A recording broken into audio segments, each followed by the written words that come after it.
नमस्ते प्रणाम। मेरे यूट्यूब चैनल पे आप लोग का स्वागत है। और देखिए हम लोग बहुत सुंदर सा नाच कहारवा गीत सुना रहे हैं। आप लोग सुनिएगा, सुन के चैनल को लाइक सब्सक्राइब कमेंट जरूर करिएगा। अब बताइएगा कि हम दोनों लोग का गाना आप लोगों को कैसा लगा।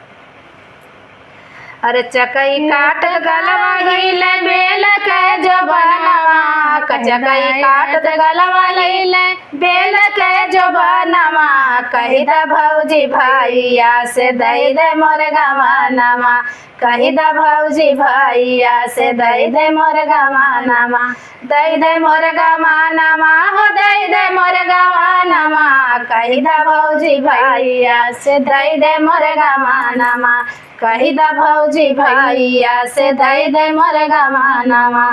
अरे घसिया छोला न गैली सखिया के संगमा, सखिया के संगमा हो सखिया के संगमा, घसिया छोला न गैली सखिया के संगमा, सखिया के संगमा हो सखिया के संगमा। अरे रहिया चलत आँख मारे बेटा हानमा, रहिया चलत आँख मारे बेटा हानमा, कही दा भौजी भैया से दई दे मोर गवानमा, कही दा भौजी भैया से दई दे मोर गवानमा, दई दे मोर गवानमा हो दई दे मोर गवानमा, कही दा भौजी भैया से दई दे मोर गवानमा, कही दा भौजी भैया से दई दे मोर गवानमा।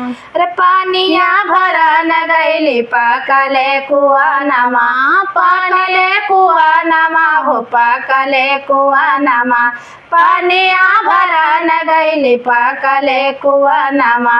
अरे तानी के गुलेलवा मारल बेटा हानमा, तानी के गुलेलवा मारेल बेटा हानमा, कही दा भौजी भैया से दई दे मोर गवानमा, कही दा भौजी भैया से दई दे मोर गवानमा।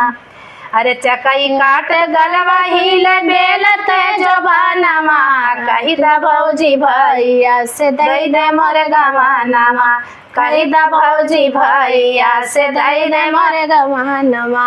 फूलवा तोड़ा न गैली माली फूलवरिया, माली फूलवरिया हो माली फूलवरिया, फूलवा तोड़ा न गैली माली फूलवरिया, माली फूलवरिया हो माली फूलवरिया। अरे बाहिया पकड़ के खींच माली के बेटहानमा, माई बाहिया पकड़ के खींच माली के बेटहावा, कही दा भौजी भैया से दई दे मोर गवानमा, कही दा भौजी भैया से दई दे मोर गवानमा, कही दा भौजी भैया से दई दे मोर गवानमा।